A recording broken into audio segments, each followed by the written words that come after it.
Holding drug dealers accountable for selling dangerous drugs that kill people. Police say that's a top priority as they investigate overdoses and where those drugs are coming from. That can take some time. 4 months after a man died from fentanyl in Akron, charges have been filed. Our Bob Jones spoke with that man's parents. It's the most awful nightmare. A mother's anguish. In Debbie Miller's living room sits an urn with the remains of her son Nathan Strickland in it. She talks to pictures of him. You know, Nathan, your mom's trying. You didn't deserve to die like that. Debbie says her prayers were answered when she recently learned someone has been charged in connection with Nathan's death, caused from a fentanyl overdose. When you got the news that they are charging someone with your son's death, what was your reaction?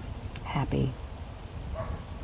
Because I felt like he was getting some justice. Nathan was a father of 3 and worked as a roofer. Debbie says he struggled with alcohol and sometimes with drugs over the years, but she feels her son didn't know what he was taking when he snorted fentanyl last June. He was found dead inside his running pickup truck near an Akron BP by I-77.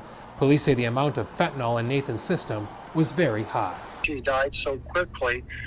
He was sitting behind the driver's wheel of his vehicle, foot on the brake, cart in gear, and a cigarette burning in his hand. Police believe this man, Antonio Goodwin, sold the fentanyl to Nathan. Goodwin is now facing multiple charges in connection with Nathan's death, including trafficking of fentanyl and involuntary manslaughter. Detectives say this was a lengthy investigation and phone records proved to be the key, specifically Nathan's phone, which showed who he communicated with, and police say that helped lead to the charges against Goodwin. Nate the Great is missed by all of us. Phil Strickland is Nathan's dad and knows many families are dealing with losing a loved one to dangerous drugs. I wish that the material that he got hold of would not be as handy as it is these days. Detective Dave Garrow says tracking down and charging suspected drug dealers after overdose deaths continues to be a priority in Akron. We assume that anybody that's dealing drugs, I mean, there's a good chance that they can have a body